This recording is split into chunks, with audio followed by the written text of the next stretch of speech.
चलिए जी, बाकी के बच्चे क्लास को करें शुरू। Yes sir. Yes sir. Perfect, yes sir.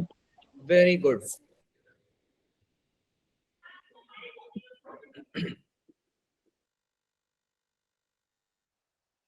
तो चलिए जी बेटा लोग, आज के लेक्चर को शुरू करते हैं। याद रखें, वार्निंग दे दे रहा हूं आपको पहले ही, जैसे मैं हर टॉपिक को शुरू करता हूं तो उसके बारे में कुछ अच्छाइयां बता देता हूं, कुछ खराबियां बता देता हूं। इस चैप्टर को पढ़ोगे तो बेटा आपके साथ ये होने वाला है, जिन बच्चों को मेरी बात समझ में आती है वो रियलाइज भी करते हैं कि हाँ सर ने बात सही बोला था। ठीक है, ये संडे आपका वापस से आईटीएफ एंड फंक्शन का टेस्ट होने वाला है, तो do revise all the things. कल के आईटीएफ के जो भी क्वेश्चंस हैं आपके एक्स्ट्रा क्लास में मैं करा दूंगा। चलिए, तो बेटा आज का जो टॉपिक है वो है हमारा सॉल्यूशन ऑफ लीनियर इक्वेशन। इनके बारे में हम लोग पढ़ने वाले हैं। तो थोड़ा इनके बारे में अच्छी बातें कर रहे हैं कि सर अच्छी बात क्या है। अच्छी बात यह है बेटा कि डिटरमिनेंट के सबसे इंपॉर्टेंट टॉपिक में से एक माना जाता है, एक नहीं एक ही माना जाता है solution of linear equations. I am not saying कि बाकी की प्रॉपर्टीज इंपॉर्टेंट नहीं है, बट मोस्टली क्वेश्चंस यहां से आते हैं, सॉल्यूशन ऑफ लीनियर इक्वेशंस से। इनका नाम भी है soul, solution of linear equation. आत्मा है डिटरमिनेंट की। हाँ, सोल वो वाला सोल, ठीक है, मैं इसको सोल बोल रहा हूं, तो बोलने में दोनों सेम है, तो आत्मा बोल लो हिंदी में। बाकी मेरे को मालूम है कि सर सोल का स्पेलिंग, आत्मा का स्पेलिंग अलग होता है। ठीक है, शुरू करने से पहले आपको बता रहा हूं बेटा कि जो बच्चे को ये टॉपिक समझ में आ गया, जो भी बच्चे को, वो खुशी खुशी नाचेगा, सर क्या मस्त चीज बताया आपने। और जो बच्चे को समझ में नहीं आया वो सर पीटते रह जाएगा, बुक ढूंढते रह जाएगा, गूगल करते रह जाएगा, यूट्यूब करते रह जाएगा, नहीं समझ में आएगा। सर तरीका क्या है सीखने का? तरीका ये है कि जब आप बुक के सामने बैठोगे, यूट्यूब के सामने बैठोगे, वो डायरेक्टली आपको रिजल्ट बता देंगे, और वही रिजल्ट के चलते बच्चे को ये सारा चीज याद नहीं होता है। लेकिन जब मैं पढ़ाऊंगा तो आपको एक एक चीज इवॉल्व करा के दिखाऊंगा। देखो बेटा, इसके पीछे ये था, इसके पीछे का रीजन ये था, लॉजिक ये रहा। अब उस तरीका से आप समझोगे तो मेरे जैसा साधारण बच्चा भी समझ गया, तो आप लोग तो इंटेलिजेंट आदमी हो। लेकिन इसको शुरू करने से पहले थोड़ा वार्म अप करते हैं अपने पिछले वाले एक क्वेश्चन के साथ। एंड कुछ एक टॉपिक और बच गया है जो मुश्किल से 2 मिनट का टॉपिक है। इस क्वेश्चन में खास बात यह है बेटा, मुझे मालूम है कि कई बच्चे इसको ट्राई किए रहेंगे, कई बच्चे नहीं किए रहेंगे। जो किए रहेंगे फायदा उनका है, नहीं किए रहेंगे तो बेटा घाटा आपका है। इस क्वेश्चन का खासियत ये देखें, क्या है सर इस क्वेश्चन में खास बात जो आप दिखाना चाहते हैं? बेटा ये है वो खास बात, ये है वो खास बात जो मैं दिखाना चाहता हूं। इसको बोला जाता है जंक्शन। आप देख सकते हैं कि जंक्शन जहां पे जो दोनों लाइनें मिल रही हैं आपस में, उसको छोड़ करके ये वाला सेम सेम है। सर जरूरी थोड़ी है कि सिर्फ यही जंक्शन पे, बेटा एक जंक्शन और बना लीजिए आप, आपकी मर्जी है। यहां पे देखिए, फिर आप यहां पे देखिए, ये जंक्शन देख लो, सेम दिखेगा आपको। दिखा सारे बच्चों को? हाँ जी सर, देखिए। Yes sir. Yes sir. और इसको बोला जाता है जंक्शन वाला है सर। फील आ जाती है, फील कैसी आएगी सर आप ये बताओ ना। बेटा फील आ जाती है जब आप डायगोनल को देखते हो तब। सिर्फ आप डायगोनल को देखेंगे, ऊपर वाला थोड़ा सा सिमेट्रिसिटी की फीलिंग आएगी, सर ये तो सिमेट्री वाला डिटरमिनेंट है। हाँ जी। अप्रोच क्या होता है? अप्रोच ये होता है बेटा कि आप किसी एक से कॉमन लीजिए। मैं यहां पे लिखा था तो डायरेक्ट इसको कॉपी पेस्ट कर दे रहा हूं।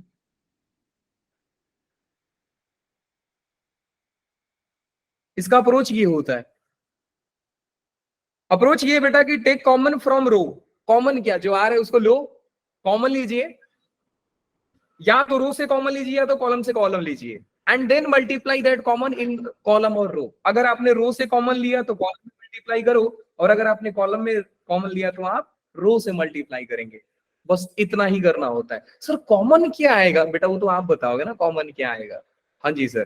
तो पहला क्या दिख रहा है बेटा कि हम सर R1 से कुछ कॉमन ले लें, ले लो।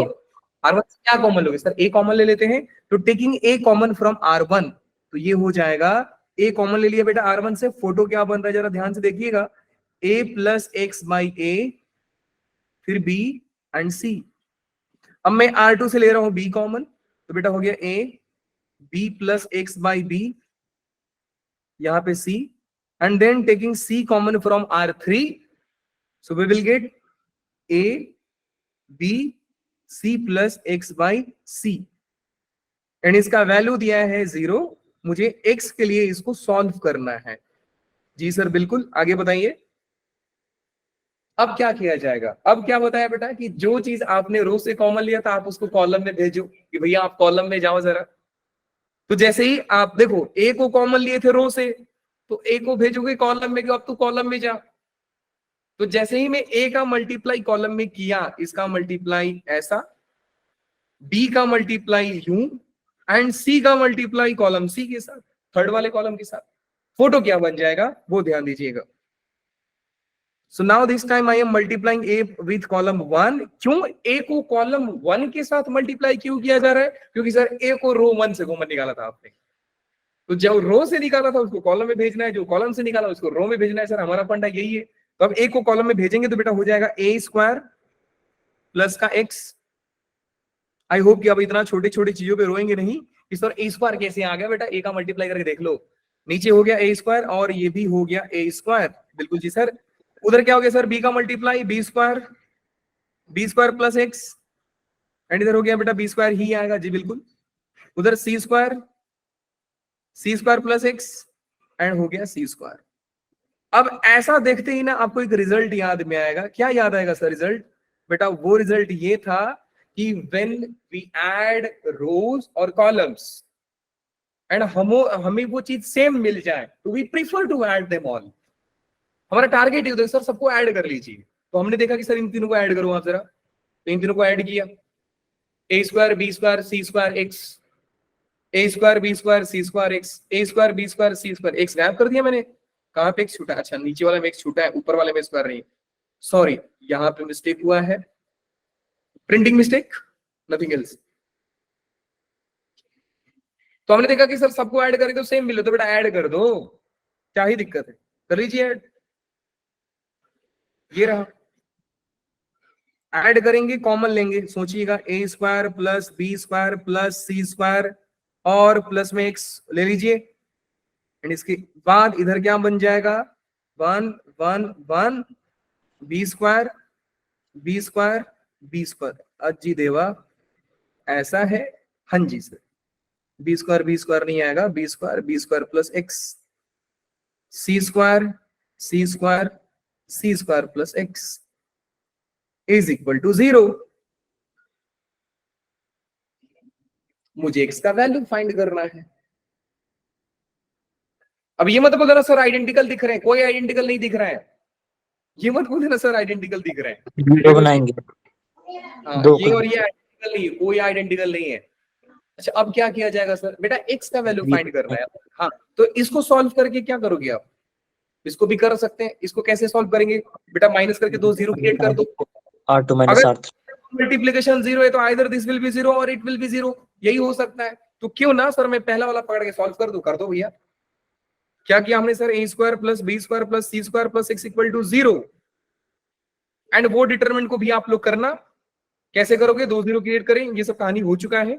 यहाँ पे R2 माइनस R1 करें, R3 माइनस R1 करें, 2 जीरो क्रिएट होगा, फटाक से खोल देना, आंसर आ जाएगा। सो x का वैल्यू आ रहा है minus of a square plus b square plus c। बोलिए नहीं चमका सर? आइडिया क्या था सर मुझे ये बताओ। एक साथ दो चीजें हमने लर्न किया, क्या सर? कि अगर जंक्शन वाला चीज दिख जाए, मतलब डिटरमिनेंट अगर सिमेट्रिक वाला फीलिंग दे रहा है, तो एक काम कीजिए, रो से कॉमन लीजिए, आप कॉलम में मल्टीप्लाई कीजिए। उसके बाद दूसरा हमारा लर्निंग ये था सर, क्या था लर्निंग सर? कि अगर मैं सबको ऐड कर रहा हूं और मुझे क्वांटिटी सेम मिल रही है तो आप भैया ऐड करके कॉमन ले लो, क्योंकि 1 1 1 बन जाएगा। चलिए जी, ये कहानी हो चुका है। Let's come to the maximum and minimum value of determinant. ये कभी कभी आसान सवालों में गिने जाते हैं क्योंकि होता बहुत आसान है। याद रखें कि बेटा मैंने जो रिमार्क बताया है वो सिर्फ 3/3 ऑर्डर के लिए ही वैलिड है। होता क्या है कि मिनिमम वैल्यू जो होता है minus of max value of determinant. Now the question is कि हम मैक्सिमम वैल्यू फाइंड कैसे करेंगे? बहुत आसान होता है। क्वेश्चन के पहले लैंग्वेज को समझिए। ये रहा क्वेश्चन, क्वेश्चन है find the maximum and minimum values of determinant 3/3 whose elements belongs to this. ध्यान रखे बेटा, सवाल को समझते हैं कि सर सवाल बोल क्या रहा है। क्वेश्चन ये बोल रहा है कि देखो भैया आपके पास 3 नंबर्स हैं 1, 3 एंड 5। एक ऐसा डिटरमिनेंट बनाओ 3 ऑर्डर का होना चाहिए, ऑर्डर 3 होना चाहिए उसका, जिसका मैक्सिमम वैल्यू कुछ तो हो, और वो क्या होगा आप बताओ। पजल टाइप का हो गया ना कि सर मुझे नंबर दे दिया, बोल रहे हैं कि ऐसा डिटरमिनेंट बताओ जिसका मैक्सिमम वैल्यू आपको फाइंड करना है। कैसे बनाएंगे सर, उसका मिनिमम वैल्यू कैसे होगा? तो मिनिमम वैल्यू तो बहुत आसान है, मैक्सिमम वाले का नेगेटिव होता है। लेकिन सवाल ये कि सर मैक्सिमम वैल्यू फाइंड कैसे करेंगे? इसका आंसर आप लोग बताने वाले हो। पहले मैं एक एग्जांपल दे दूं। मान लो बेटो कि एक एग्जांपल दिया गया कि वी हैव एलिमेंट 0, 1, 3, 5 और मुझे बोला कि एक डिटरमिनेंट बनाओ जिसका वैल्यू मैक्सिमम हो। मतलब इससे बनने वाले डिटरमिनेंट का मैक्सिमम वैल्यू क्या होगा, और वो बोल रहा है कि मुझे 3/3 ऑर्डर का चाहिए। तो देखिए जी, मैक्सिमम वैल्यू के लिए हम लोग लिखते हैं डायगोनल एलिमेंट्स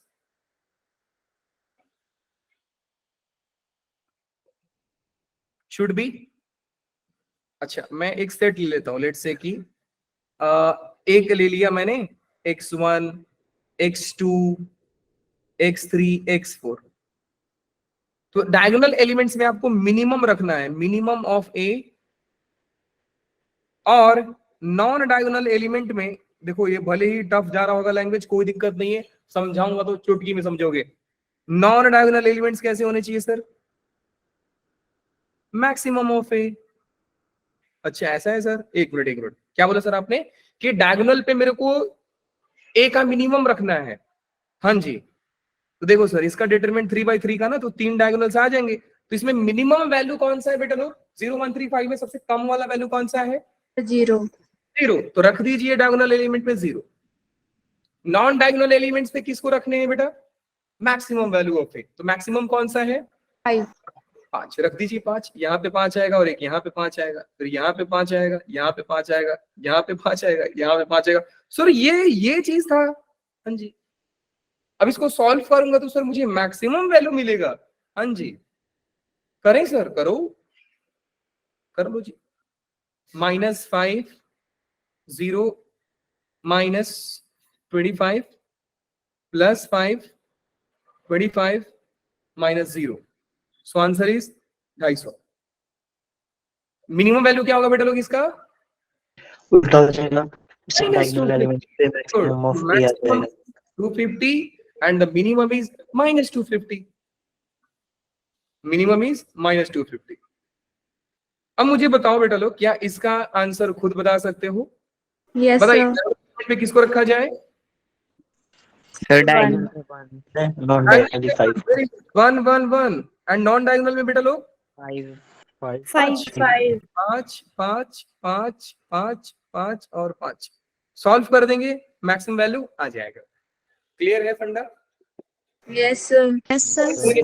2 मिनट का कॉन्सेप्ट है, बस यही बचा है। Let's come to the today topic, solution of linear equation. अच्छा अब मेरी बात को सुनिएगा ध्यान से। सोल्यूशन ऑफ लीनियर इक्वेशन एक ऐसा टॉपिक है, इनिशियली थोड़ा आपको लिखना पड़ता है। हाँ जी बेटा बताइए, कोई हैंड रेस किया है? बोलिए। सर अगर सारी वैल्यूज डालनी हो तो फिर कौन सा? जैसे मिनिमम और मैक्सिमम के लिए अगर सारी वैल्यूज डालनी हो, वहां पे okay must use all the values. ऐसा नहीं पूछेगा बेटा आपसे, टेंशन ना लो।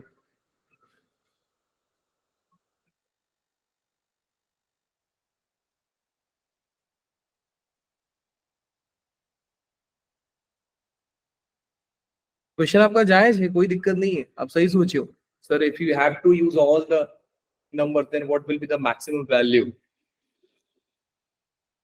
सवाल सही है आपका, लेकिन सवाल ऐसा आएगा नहीं। लेकिन उस केस में करेंगे क्या? तो बेटा सेंटर में 3 आ जाएगा।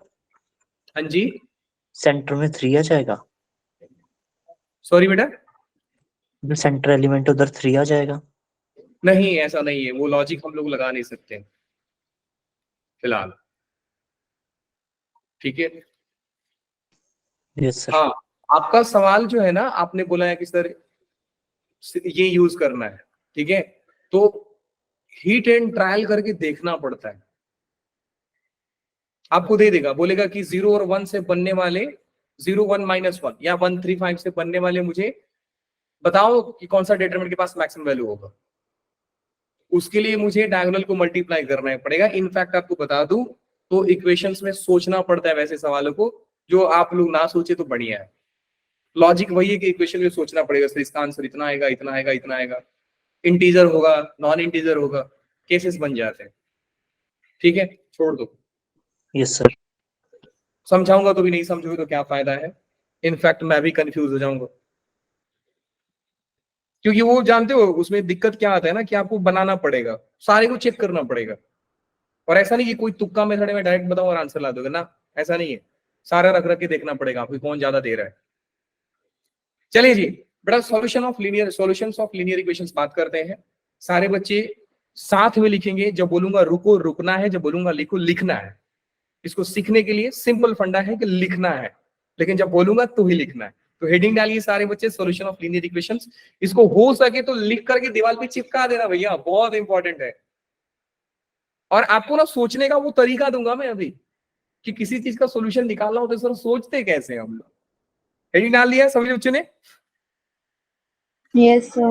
अब मैं आपको बताऊं, एक चीज पूछता हूं बेटा, लीनियर इक्वेशन ज्योमेट्रिकली क्या रिप्रेजेंट करता है? Straight line, straight line represent करता है। कब सर? जब वेरिएबल्स दो हो।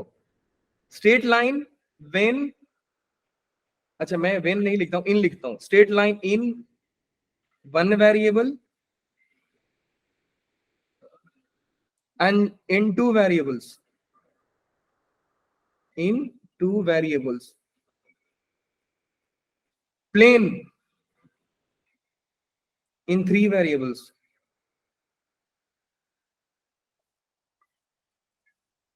अब पढ़ोगे। वन वेरिएबल का एग्जांपल क्या हो गया sir? 3x equal to 4, one variable.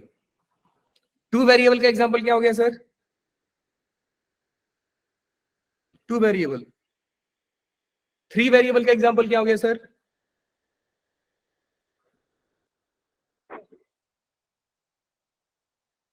Three variable. Linear क्यों? क्योंकि सारे वेरिएबल का पावर वन। अब नंबर ऑफ वेरिएबल्स से डिपेंड करता है सर, ये वन वेरिएबल है, टू वेरिएबल्स है, थ्री वेरिएबल्स है। ये क्या रिप्रेजेंट करेगा? लाइन। ये क्या रिप्रेजेंट करेगा? लाइन। और ये क्या रिप्रेजेंट करेगा? प्लेन। एक मिनट, मतलब सर एक लाइन का इक्वेशन तीन वेरिएबल में जाकर के प्लेन बनाता है? हाँ जी, प्लेन बनाता है। अब सोचने का तरीका देखें। अगर एक लीनियर इक्वेशन है, कोई भी चीज, बेटा बहुत आराम से समझना है, मैं स्लो पढ़ाऊंगा इस टॉपिक को, अच्छा पढ़ाऊंगा। Solutions of linear equation, sir अगर मैं दुनिया का कोई भी इक्वेशन सॉल्व कर रहा हूं तो दो ही चीज हो सकता है ना सर, कि मैंने सॉल्व किया, मैं सॉल्व कर पा रहा हूं, है ना, ऐसा मत बोलो सर सॉल्व ही नहीं हो रहा है। मैंने सॉल्व किया तो दो मुझे पॉसिबिलिटी मिल सकता है। ध्यान देना, चीजें कैसे इवॉल्व करके आपके सामने रखूंगा, आप भी पूरे प्रोसेस को एंजॉय करोगे कि सर था कुछ चीज। मैंने बोला कि बेटा एक इक्वेशन मैंने सॉल्व किया, कर दिया, तो दो ही चीज हो सकता है, या तो कुछ सॉल्यूशन निकल कर आए, नहीं तो नहीं है। तो या तो सॉल्यूशंस होंगे या नो सॉल्यूशन, यही है। अगर सॉल्यूशन होता है तो इसका नाम याद रखेंगे बेटा, ऐसे इक्वेशन को बोला जाता है कंसिस्टेंट। कंसिस्टेंट, लिखना नहीं है रुकना है, लिखना नहीं है रुकना है। नो सॉल्यूशन क्या होता है सर? इनकंसिस्टेंट। क्वेश्चन आपसे पूछेगा find the value for which the given equation has no solution. तो आपको सोच रहा हो सर नो सॉल्यूशन पूछ रहा है, हाँ जी, तो होगा कुछ एल्गोरिथम हम करेंगे। उसी इक्वेशन को आपसे पूछ सकता है, नो सॉल्यूशन हटा करके बोलेगा कि find the condition for which this given equation is inconsistent. तो बोलो sir no solution, inconsistent. Sir इतने सिनोनिम्स याद करने पड़ेंगे? हाँ जी बिल्कुल। तो सोचने का तरीका क्या था कि सर मेरे को एक इक्वेशन दिया आपने, मैंने सॉल्व किया, तो कुछ सॉल्यूशन मिलेगा, कुछ सॉल्यूशन नहीं मिलेगा। अगर सॉल्यूशन मिला तो कंसिस्टेंट, अगर सॉल्यूशन नहीं मिला तो इनकंसिस्टेंट। अगर सॉल्यूशन मिला तो कंसिस्टेंट, अगर सॉल्यूशन नहीं मिला तो इनकंसिस्टेंट। सर मुझे सॉल्यूशन नहीं मिला तो मेरे को दिमाग ही नहीं लगाना, क्योंकि मिला ही नहीं सर। सॉल्यूशन मिला तो मेरा दिमाग जाएगा सर कितना मिला, मैंने सॉल्व किया, मुझे सॉल्यूशन मिला तो कितना मिला। तो यहां पे दो चीजें मिलती हैं। पहला क्या मिलता है बेटा लोग, सुनना ध्यान से, या तो एक सॉल्यूशन होगा, या तो वन सॉल्यूशन, या तो इनफाइनाइट सॉल्यूशन। क्या बोला सर आपने, दो सॉल्यूशन नहीं, नहीं, इनफाइनाइट सॉल्यूशन। सर रीजन क्या है?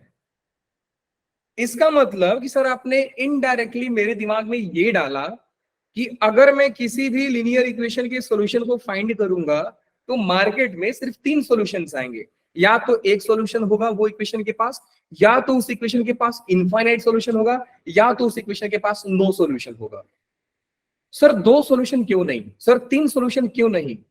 एक है, इनफाइनाइट है, और एक भी नहीं है। स्ट्रेट लाइन दो ही जगह पे कटेगी, वन परफेक्ट, इनफिनिट क्या वो बात है, यही लॉजिक था बेटा, वेरी गुड। तब जब वो क्योंकि सर, ओवरलैप करेगी। वेरी गुड, क्या बात। तो देखिए हैरी ने ये बोला क्योंकि सर आप लीनियर इक्वेशन को सॉल्व कर रहे हैं, तो बेसिकली आप इन ज्योमेट्री सोच रहे हैं कि वो लाइन है, तो या तो लाइन पैरेलल होगा, या तो लाइन ओवरलैप कर जाएगा, या तो लाइन ओवरलैप कर जाएगा, नहीं तो लाइन पैरेलल नहीं होगा, नहीं तो लाइन पैरेलल नहीं होगा, नहीं पैरेलल होगा तो सर इंटरसेक्ट करेगा। यही तीन केस तो पॉसिबल है। तो जब लाइन पैरेलल हो गया तो कोई सोल्यूशन नहीं, क्योंकि आप लोगों को पहले भी बता चुका हूं बेटा, जहां पे कर्व मिड करते हैं वही उनका पॉइंट ऑफ इंटरसेक्शन होता है, और वही वो जो वैल्यू होता है वो दोनों इक्वेशन के कर्व को सेटिस्फाई करता है। तो ये किसका कंडीशन है बेटा लोग, नो सॉल्यूशन। सर ये किसका सॉल्यूशन है, इसका क्या है, इनफाइनाइट सॉल्यूशन। एंड ये किसका केस है, One solution. सॉल्यूशन। सर क्या दो स्ट्रेट लाइन एक दूसरे को दो जगह पे कट कर सकते हैं? कैसे करेंगे भैया? No sir. एक बार कट करके निकल जाएगा, अगर दो जगह कट करेंगे तो बेटा वो फोटो कुछ ऐसा होगा ना, कर्व होगा, लाइन थोड़ी होगा। एक यहाँ पे कट किया, एक यहाँ पे कट किया, ये तो कर्व है, हम लाइन की बात कर रहे हैं। यही रीजन था, हैरी ने बिल्कुल सही पकड़ा, क्योंकि सर अब लाइन के टर्म्स में सोच रहे हैं तो लाइन में सिर्फ तीन ही केस पॉसिबल है। बिल्कुल जी। अच्छा अब देखो सोचने का तरीका, सर अगर इनफाइनाइट सॉल्यूशन है तो लाइन लाइन के ऊपर ओवरलैप कर, ठीक है।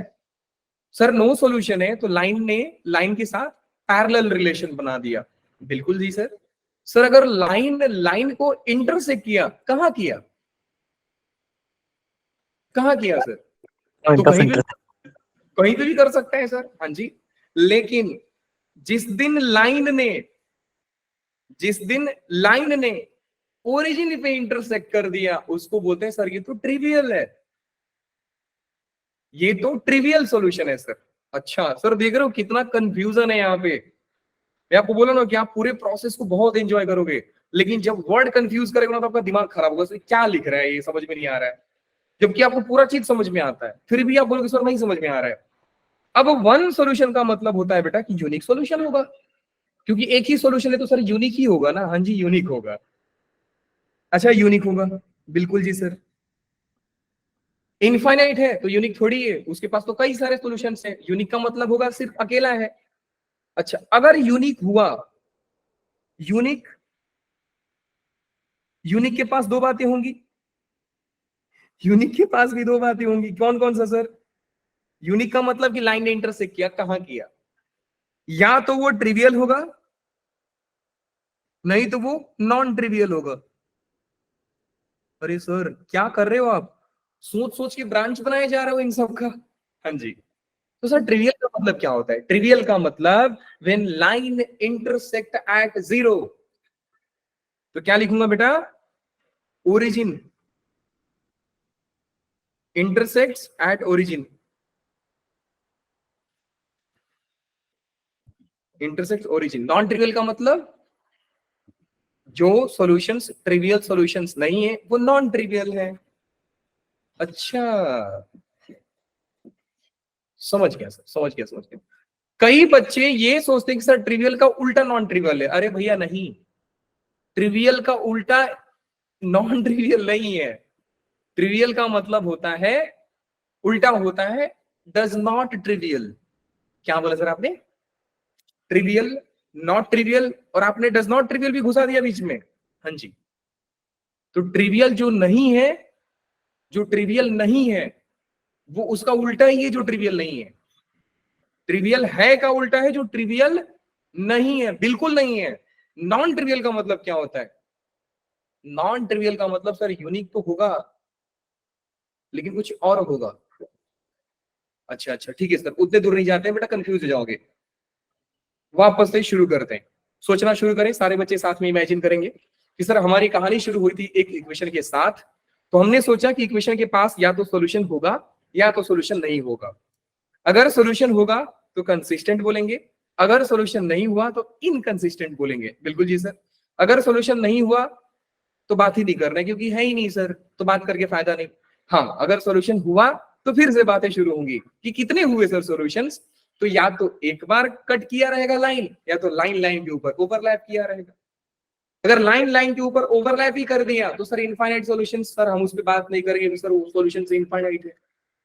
वन सॉल्यूशन है तो सर बिल्कुल बात करेंगे। वन सॉल्यूशन मतलब सर यूनिक सॉल्यूशन, तो उसके पास भी दो चीजें होंगी कि एक बार कट किया, कहां कट किया?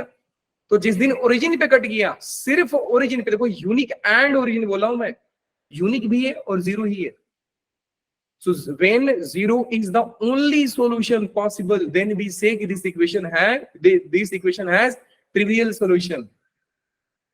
Zero is the only solution होना चाहिए।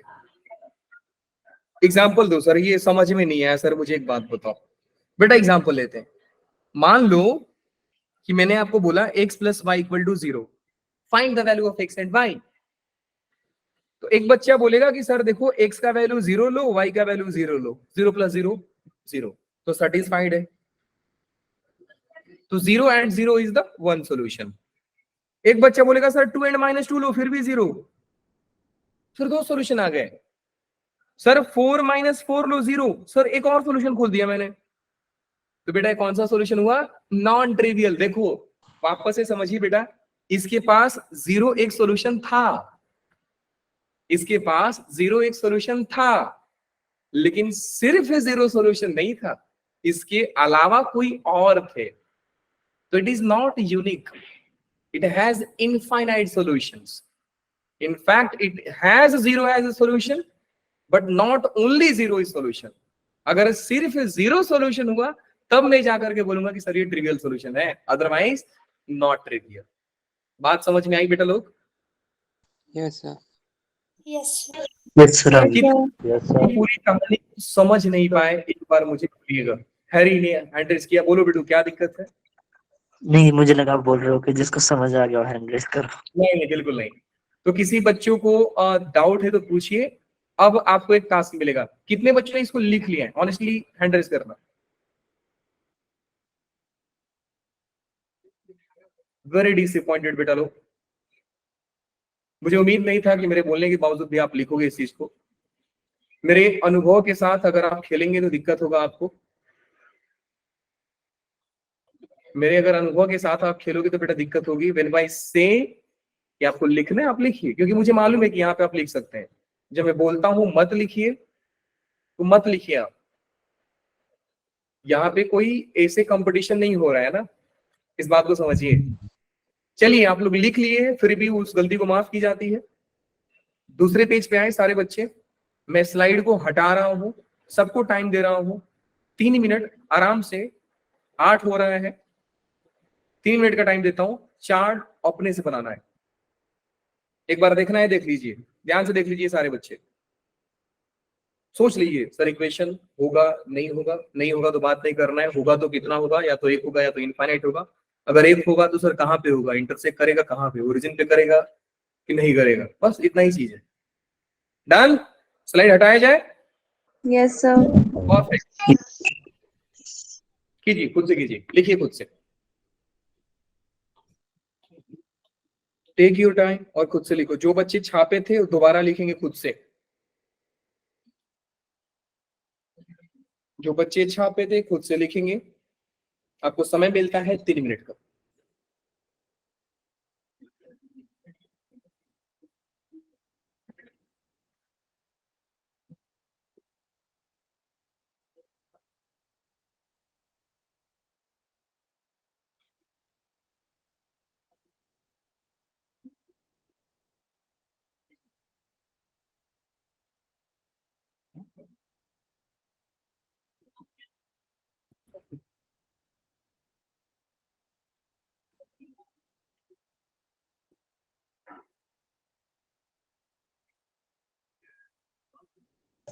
सर कर दिया।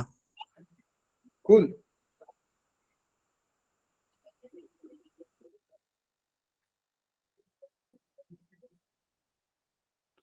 कितने लोगों ने कर दिया? शानदार, वेरी गुड। अब देखो आप लोग ना प्रोसेस को एंजॉय करोगे, मजा आएगा। अच्छा, मैं ना इससे फोर्स क्यों कर रहा हूं? क्योंकि एक बार मैं आपके दिमाग में अप्रोच डाल दिया ना, फिर तो आपको भी लगेगा सर रिवीजन की जरूरत नहीं है। तो 4-5 बच्चों ने कर दिया है। कितने बच्चे खुद से ट्राई कर रहे हैं अभी? सर एक बार कीजिए। और स्लाइड दिखाना, देखना है ठीक किया है कि नहीं। हाँ, वो तो आप लोग रीचेक कर लेना, कोई दिक्कत नहीं मुझे। 10 बच्चों ने कर दिया। सो आउट ऑफ 60 10 बच्चों ने कर दिया, 12 बच्चे ने। संख्या बढ़ती जा रही है। हाँ जी सर।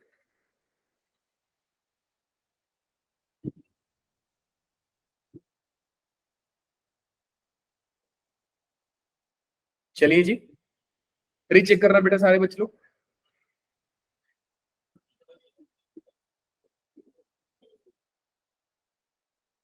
डन। Yes, sir. अब मैंने इस चीज को कितने पार्ट में ब्रेक किया था बेटा लोग? Straight line, 1 variable, 2 variable, 3 variables. और मैं सच में तीनों में पढ़ाऊंगा आपको। तो चलिए फिर से हेडिंग डालते हैं, लीनियर इक्वेशन इन 1 वेरिएबल। डालिए हेडिंग, हेडिंग डाल के रुक जाना, सोचना मत, लिखना मत उसके आगे। हेडिंग डालिए सारे बच्चे, लीनियर इक्वेशन इन 1 वेरिएबल।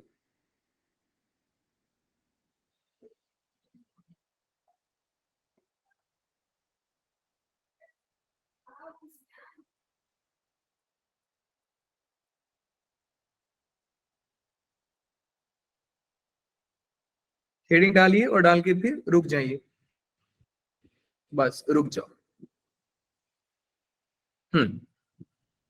रुको, सोचो, फिर आगे छापो। और आज के लिए बस लीनियर इक्वेशन इन 1 वेरिएबल पढ़ा करके खत्म कर दूंगा आपका क्लास।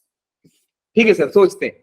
तो बेटा सबसे पहले चीज कि sir linear equation in 1 variable का जो फोटो होता है, सर फोटो कैसे बनता है, मतलब इसके इक्वेशंस को लिखा कैसे जाता है? तो बेटो इक्वेशन को लिखने का तरीका होता है ax is equal to b. बचपन में ना हमें जब भी इक्वेशन ऐसा मिलता था 5x इक्वल टू 3, हम लोग x इक्वल टू 3/5 लिख देते थे। मेरे को जब भी मिलता था px इक्वल टू q, मैं x is equal to q/p लिख देता था, बिना कुछ सोचे, बिना कुछ समझे। और इसी को बोलते हैं रटंत विद्या। मतलब आपने सिर्फ रटा मारा है, रट्टा मारा है, रट्टा मार वाला पढ़ाई किया है। लेकिन अब हमारा दिमाग थोड़ा बढ़ना चाहिए सर, कि क्या सच में हम लोग ऐसा भेज सकते हैं? सर 5x इक्वल टू 3 था तो x इक्वल टू 3/5 आपने लिखा। Sir px is equal to q है तो sir x equal to q/p है। क्या सच में ऐसा कर सकते हैं हम? Yes we can do, but when we have the condition that the coefficient of x is not 0। क्या बोला सर आपने? कि अगर हमारे पास वो कंडीशन हो कि जब मुझे बता दिया जाए कि ये भाई साहब 0 नहीं है तो मैं भेज दूंगा। और अगर 0 होंगे तो सर, 0 होंगे तो आप नहीं भेजोगे, अब रुक जाओगे यहीं पे। एक मिनट, एक मिनट, एक मिनट सर। आप ये बोलना चाह रहे हो कि मैं इसी इक्वेशन को दो फॉर्म में सोच सकता हूं, या तो x इक्वल टू बी लिख दूंगा, नहीं तो मैं x equal to B by A लिखूंगा। और बी बाई ए लिखते टाइम मैं बोल दूंगा दुनिया वाले को, देखो भैया ए 0 नहीं है। तो मैं सेम चीज को 2 टाइप में सोचा, सोचते के साथ ए डिनोमिनेटर में आया। देखो अब डायलॉग भी सीखना है आपको, रुकना है, लिखना नहीं है। जैसे ही आपने x equal to B by A देखा, ए के पास आया शक्ति, रोल आया, और ये तुरंत एक्शन में, क्योंकि मैथ्स के जो बेटा डिनोमिनेटर्स होते हैं ना, वो बहुत ज्यादा पावरफुल होते हैं, उनके ऊपर पूरा इक्वेशन डिपेंड करने लगता है, उनके ऊपर पूरा वैल्यू डिपेंड करने लगता है। तो जैसे ही ए आया नीचे, ए ने बोला देखो भैया हम तो दो ही चीज बनेंगे, या तो मैं जीरो बन जाऊं। अब आप देखो कि ए अगर ए जीरो बना तो सर कहानी गड़बड़ हो जाएगा, नॉट डिफाइन। अगर मैं जीरो नहीं बनूं तो क्या होगा। देखो दोनों चीजें हमको सोचना है। वी आर लर्निंग मैथ्स ना, so we have to talk about all the possibilities. सब जो बच रहा है सोचो आप। सो अगर ए जीरो हुआ, अगर ए जीरो नहीं हुआ तो क्या होगा। तो चलिए सबसे पहला बात करते हैं, ए जीरो नहीं हुआ तो क्या होगा। तो ए जीरो नहीं हुआ तो सर हम इसको ऐसा सोच सकते हैं, क्योंकि मैंने अभी आपको बताया कि बेटा पी को मैं तभी भेजूंगा जब पी मेरा जीरो नहीं हो। तो अगर ए जीरो नहीं है तो मैं ए को नीचे भेज सकता हूं। तो सर ए जीरो नहीं है तो मेरे को अब ये सोचना है, क्या सोचना है कि x equal to B by A. अब ए जीरो नहीं है, बी भी बोल रहा है कि देखो भैया सिर्फ ए थोड़ी है इतने सुंदर कि उनके पास ही कुछ होगा। अब हमारे बारे में भी सोचिए। तो आपने बी के बारे में लगाया दिमाग, बोला कि बी बेटा इधर आओ, आप क्या बनना चाहोगे। तो बी भी सेम जवाब दे रहा है, या तो मैं जीरो होऊंगा या तो मैं जीरो नहीं होऊंगा। अब दोनों केस बात करते हैं। अगर ए जीरो नहीं है और बी जीरो है, देखो कितना अच्छा चीज निकल के आया। अगर बेटा ए जीरो नहीं है, कुछ भी हो सकता है, कुछ भी, बट ऊपर वाला जीरो आया तो आंसर क्या आएगा हमेशा, जीरो कौन एनीथिंग, ये कुछ भी हो सकता है। आंसर क्या आएगा बेटा लोग, जीरो। जीरो। एनीथिंग की जगह पे आप कुछ भी रख दो, 1 रख दो, 2 रख दो, 3 रख दो, -4 जो मर्जी रख दो, आंसर हमेशा ही जीरो आएगा। तो सर इस केस में x इक्वल टू जीरो आ रहा है और सिर्फ वही आ रहा है। x equal to zero is the only solution. इसका मतलब समझे बेटा लोग, इसको क्या बोलेंगे, ट्रिवियल या non trivial. Trivial. Trivial. So it is trivial solution. So trivial solution तब होता है जब a जीरो ना हो और b जीरो हो जाए। a जीरो ना हो और b जीरो हो जाए, मतलब कि अगर मैं आपसे बोल दूं ना 4x इक्वल टू जीरो, तो आप बोल सकते हैं सर इट इज ट्रिवियल। क्यों, क्योंकि sir x equal to 0/4, a zero नहीं है और b जीरो है। ऐसा सोचना होता है इन सारी चीजों को। अच्छा मैं वन वेरिएबल पे इतना क्यों जोर डाल रहा हूं बेटा लोग, क्योंकि 3 वेरिएबल्स इसी से इवॉल्व होगा और 3 वेरिएबल इंपॉर्टेंट है, ठीक है। उसमें से कुछ चीजें इंपॉर्टेंट है, सारा नहीं, ठीक है सर। ट्रिवियल। अगर b जीरो नहीं हुआ तो सर क्या पंगा होगा। अब सोचते हैं कि सर a मेरा जीरो नहीं है और b भी मेरा जीरो नहीं है, तो सर वो तो कुछ नंबर देगा, है ना। अगर a b जीरो नहीं है, एनीथिंग है, एंड मेरा a भी एनीथिंग है, तो बेटा इसका आंसर क्या आएगा, एनीथिंग, कुछ भी आ सकता है सर। क्लियर हुआ, फंडा क्लियर हुआ बेटा लोग। Yes sir. Yes, sir. a zero नहीं है मतलब कोई नंबर है, b जीरो नहीं है मतलब कोई नंबर है, नंबर बाई नंबर सब नंबर। तो मैं यहां पे क्या लिख सकता हूं, unique and non trivial. Unique वो एक ही नंबर देगा ना भैया, यूनिक तो ये भी है। अब मैं ट्रिवियल लिख दिया तो आप अपने मन में समझो कि यूनिक मतलब zero is the only solution. Only का मतलब होता है कि यूनिक है। बात समझ में आई। Yes Yes, sir. sir. मैं इसको भी यूनिक लिख रहा हूं। अच्छा मेरे को यूनिक लिखने पीछे का लॉजिक ये था बेटा लोग कि अगर मैं यूनिक लिख दिया ना तो इसका मतलब आप अपने से यूनिक देख करके ट्रिवियल और नॉन ट्रिवियल डिसाइड मत कीजिए कि अगर कोई यूनिक है तो सर ट्रिवियल ही होगा ना। भैया ऊपर में सिखाया हूं कि अगर यूनिक है तो उसके पास दो चीजें हो सकती है, दो बातें होंगी, या तो ट्रिवियल हो गया तो नॉन ट्रिवियल होगा। ट्रिवियल तब होगा जब सिर्फ जीरो सॉल्यूशन है, और नॉन ट्रिवियल कब होगा, जब जीरो सॉल्यूशन नहीं है, कुछ और है। तो इधर का तो निपटा दिए सर। अब इधर आते हैं सर, ए जीरो हो गया तो पंगा ही हो गया सर, पूरा मामला गड़बड़ हो गया सर। अब मुझे बताओ बेटा, जैसे ही मुझे मालूम पड़ा कि ए जीरो है, मैं तुरंत इसके बारे में सोचूंगा, अब ये तो सोचूंगा ही नहीं, क्योंकि ये तो मतलब पॉसिबल ही नहीं है ना। तो सर एक्स को भी जीरो बना देगा। Yes, sir. एक्स को तो ढूंढना है ना बेटा, एक्स को जीरो कैसे करोगे, एक्स तो फाइंड करना है आपको। एक्स तो फाइंड करना है ना, तो अब मैं ये नहीं सोचूंगा, अब मैं इसके बारे में सोचूंगा, क्योंकि दूसरा स्टेप अलाउड ही नहीं होगा।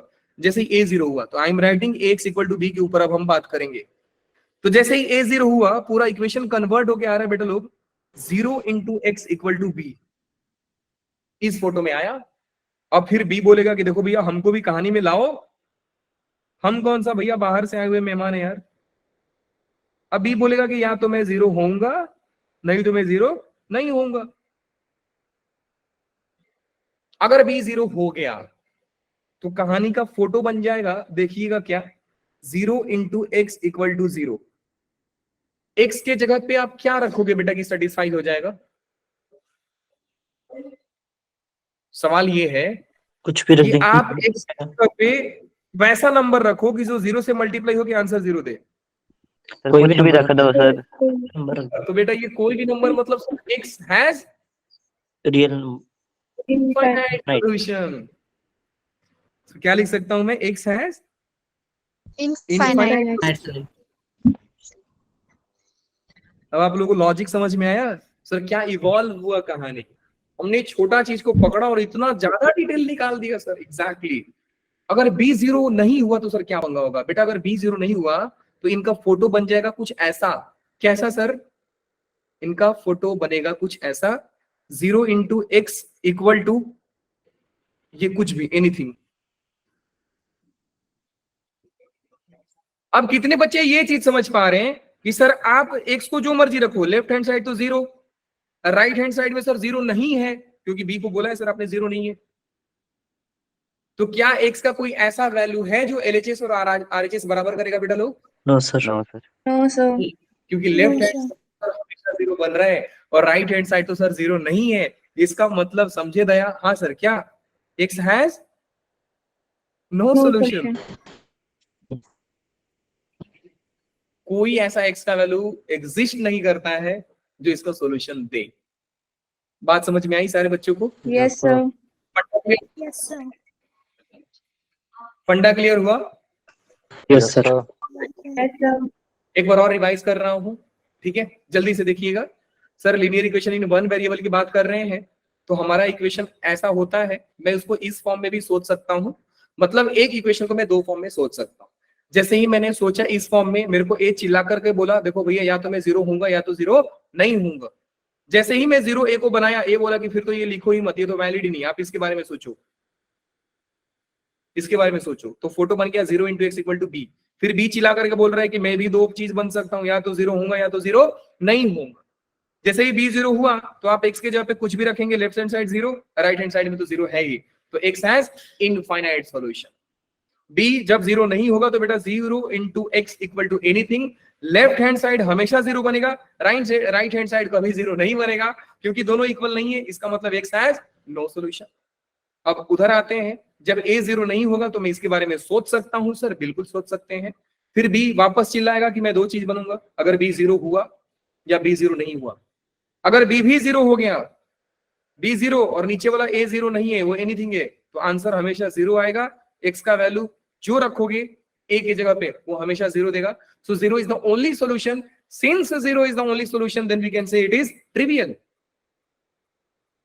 एंड बी अगर 0 नहीं हुआ तो बेटा ऊपर नंबर नीचे नंबर, पूरा आंसर ही नंबर, तो एक्स का वैल्यू नंबर होगा। नंबर होगा मतलब सर यूनिक होगा, क्योंकि वो नंबर 0 नहीं होगा इसका मतलब नॉन ट्रिवियल होगा सर।